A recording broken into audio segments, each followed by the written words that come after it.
Bismillahirrahmanirrahim.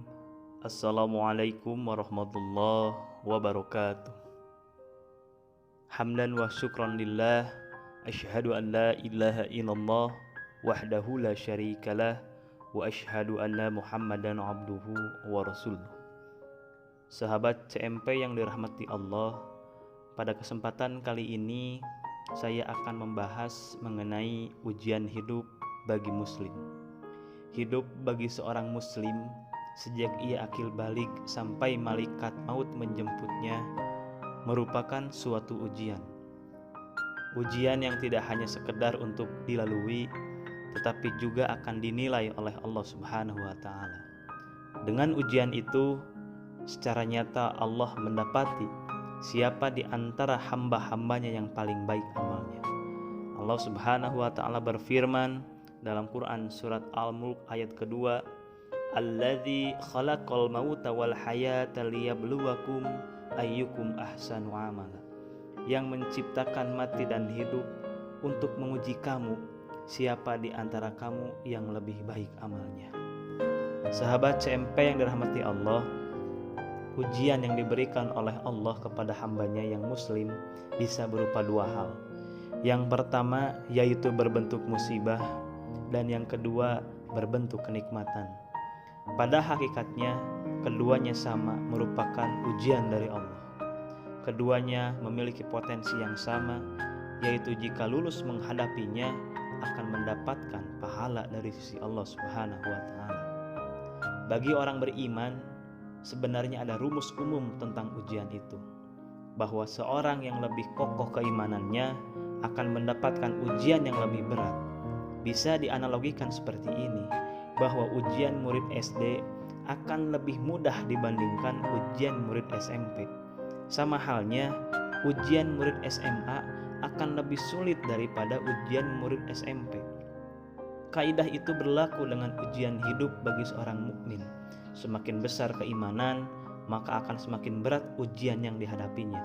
Allah berfirman dalam Quran Al-Baqarah ayat 286, la yukallifullahu nafsan illa wus'aha.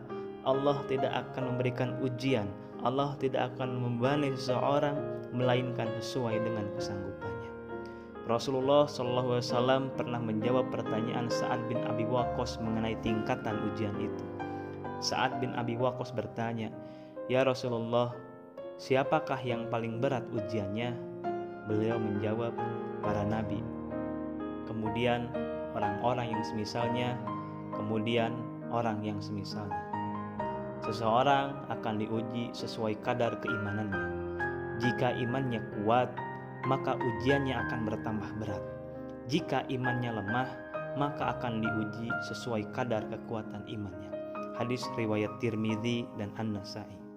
Maka kita melihat betapa sejarah telah menceritakan bahwa ujian-ujian yang paling berat dialami oleh para nabi dan rasul. Demikian pula ujian yang telah dihadapi oleh salafus sholih dan para ulama, bahwa keimanan berbanding lurus dengan besarnya ujian. Sesungguhnya besarnya pahala juga berbanding lurus dengan besarnya ujian.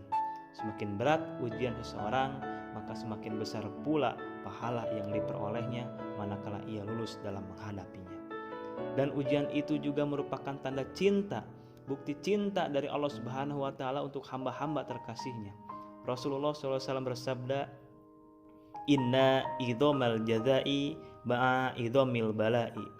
Sesungguhnya besarnya pahala tergantung dengan besarnya ujian. Wa innallaha idza ahabba qaumabtalahum. Sesungguhnya apabila Allah mencintai suatu kaum, maka Dia akan menguji mereka. Faman radiya falahur ridho. Siapa yang ridho dengan ujian itu, maka ia akan mendapatkan ridhonya. Waman sakhito falahu sakhatu. Siapa yang membenci ujian itu, maka ia akan mendapatkan kemurkaannya. Sahabat CMP yang dirahmati Allah, gembok tidak pernah dibuat tanpa kunci. Demikian Allah tidak pernah mengizinkan masalah tanpa solusi. Tetap usaha, berdoa dan sabar menanti, jalan keluar itu akan datang pasti. Wa may yattaqillaha yaj'al lahu makhraja. Barang siapa yang bertakwa kepada Allah, niscaya Allah akan memberikan jalan keluar baginya. Semoga ada guna dan manfaat. Barakallah. Assalamualaikum warahmatullahi wabarakatuh.